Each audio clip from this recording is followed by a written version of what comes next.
It was rock roads, no paved roads that I could remember. But it was a place where love was. Everybody knew everybody. There would be certain calls that you would hear that they would make. You know somebody was coming to your house, or just a way of speaking. And I can give you that sound and say, ooh. And today, when we see each other sometime, we make that sound. You are what relations to Robert Vernon Sr.? Great-granddaughter. And how is it through one of his sons or daughters? Through his daughter. And what was her name? Georgia Vernon Sanders. Did your mother ever talk to you about Robert? Not really. My grandmother did. Mm-hmm. Sketchy information. Mm-hmm. They didn't,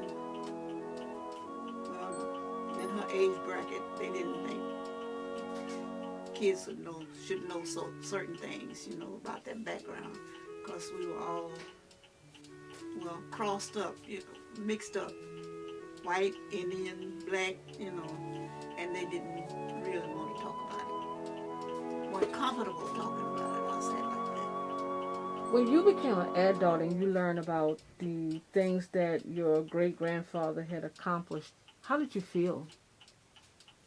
Like we owned the world and didn't have a thing, but we didn't. We had our own little area, so we just thought this was it. This is where we belong. This is ours, and kinfolks everywhere looking out for you, and you could visit and eat and do like you wanted to. We felt free living in a community of family folk. And there were neighbors who nearby that we were close to also. Now, I heard you say that y'all had y'all own school. Yes. In the same community. Yes. Was that land donated by your great-grandfather? It was a part of my grandmother's land that they allowed the school to be built on. And later, it was changed to an area near the church, and that was all of it was part of Free Bob's land, I'll put it like that. And so Free Bob gave your grandmother a portion of land? 100 acres. Each kid 100 acres. Oh my God. Yeah. Do you know what that would be equivalent to today? Huh. Yes, that's a long story. Yes, couldn't hold it. Well, people started moving out, living other areas, so they had no need for it. Didn't even realize the value of it. And then job opportunities too. See, that was just so much you could do in Mount Canaan area. Farm, and then finally a sawmill came in the area and hired people, so that was it. Mrs. Walker, why do you think it is that a lot of people in this community, in Tangier Hole Parish and surrounding parishes, do not know about pioneering people like Free Bob? Some things happen that they didn't care to talk about. And as a result, when people grew up, they didn't feel comfortable asking about it, so they just let it go. This is my opinion of it, There were, you don't realize how complicated it was for people who lived outside of your immediate family area, You knew to stay in your area to feel safe and do things that normally you would do growing up. So as a result, they didn't talk about it. I'll put it like that. I remember my grandmother said that her dad had been to Arcola, we call it then, and he was coming back across the river, and these guys were shooting at him, make him dance, and that stuck with me. And for some reason, she never would talk about anything else, about that type of era. I guess they wanted us to feel safe and comfortable at home. I don't know. and I didn't ask. Now, Free Bob's mom, you said you know of his mother's name. What was her name? Harriet Bookter is all I remember. You don't know where she came from? No, Any of the family members? Nothing of that nature? no. I know he came from Mississippi, but whether she was there or what, I just don't know. Are you proud to be the granddaughter, the great-granddaughter of Robert Vernon Sr.? The older I get, the more proud I am. As a child, we just had a home. That's, that time didn't make any difference to us. But I am very proud to think that I always had a place that I could call home, and it really meant home,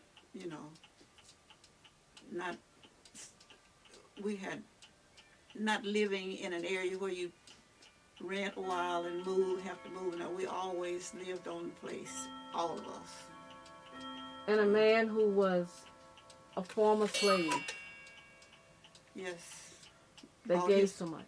About his freedom, and from hearsay now that he was able to buy other black folks' freedom. Now, that's as far as I can go. I don't know who was involved and how he was involved, but we were told that. Yeah. So, you have reasons to be proud. Yeah. And the older you get, the more it means to you. And you try to pass it on. But the young people today are just like we were. They didn't live through it, so it's just something that happened. They don't. Every now and then you'll find one descendant who will verbally appreciate it and talk about it, but most times just happen. That's all. When I think about your history, I think about how rich your history is, how beautiful it is, and it should be used as an example of someone that didn't let the shackles of slavery hold him in bondage. He was determined not only to free himself but others, but look at the legacy that he left to you all. Yes. I think about that. And naturally, you wonder what's going to happen when we're gone. That type of thing. But it's out of your control. Yes. I satisfy myself with saying God is God. And nobody can change that. It'll always be. I feel there'll always be at least one person in the family who will hold on to it. For instance,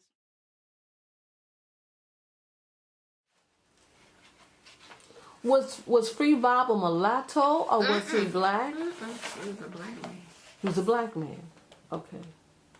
It says that he was told by his father that if he would cultivate the land for 5 years, then he could become an owner of it.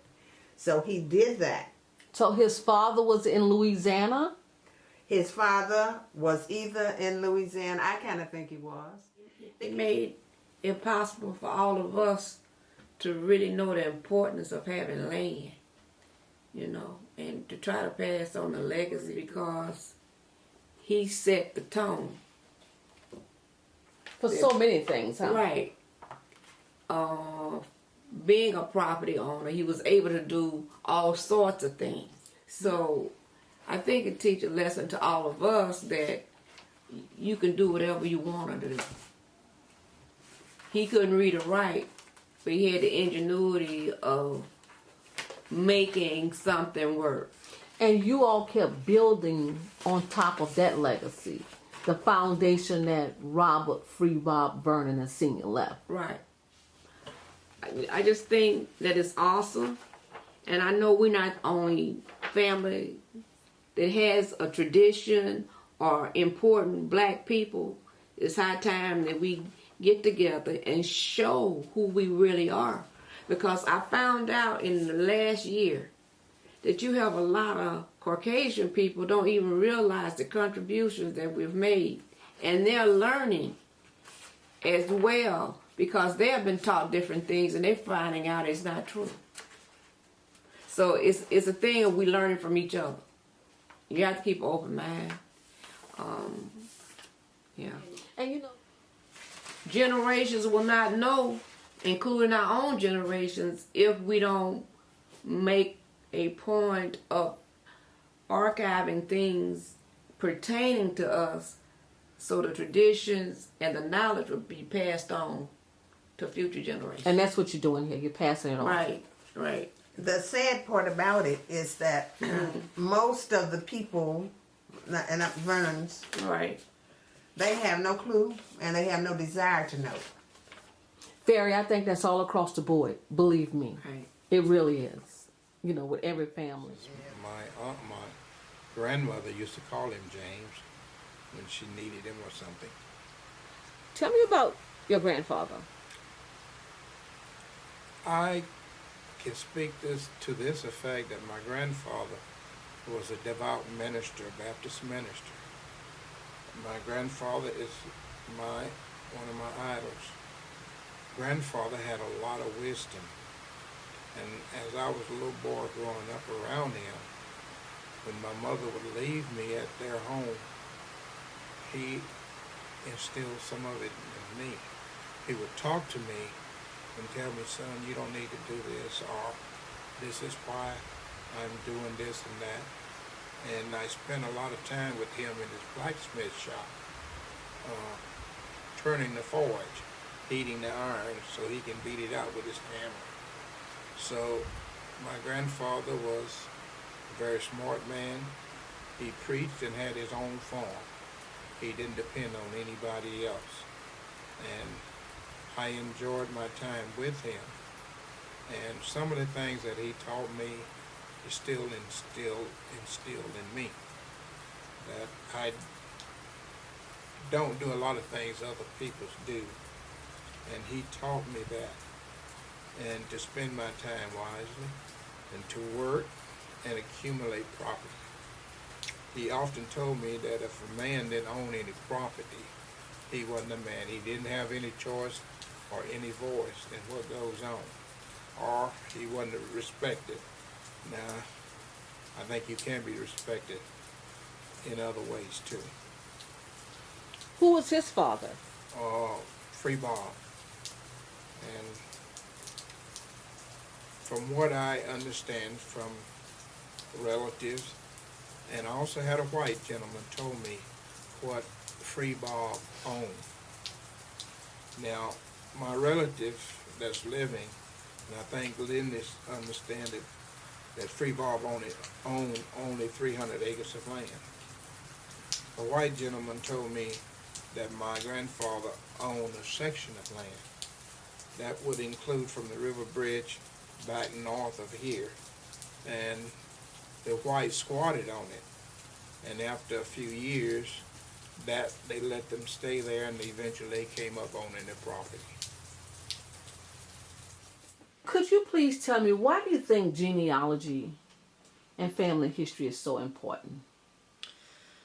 Well, I feel like it's important because you get to know really who you are, where you come from, to be proud of who you are, why you even do the things you do, the thoughts that we think, how we act, and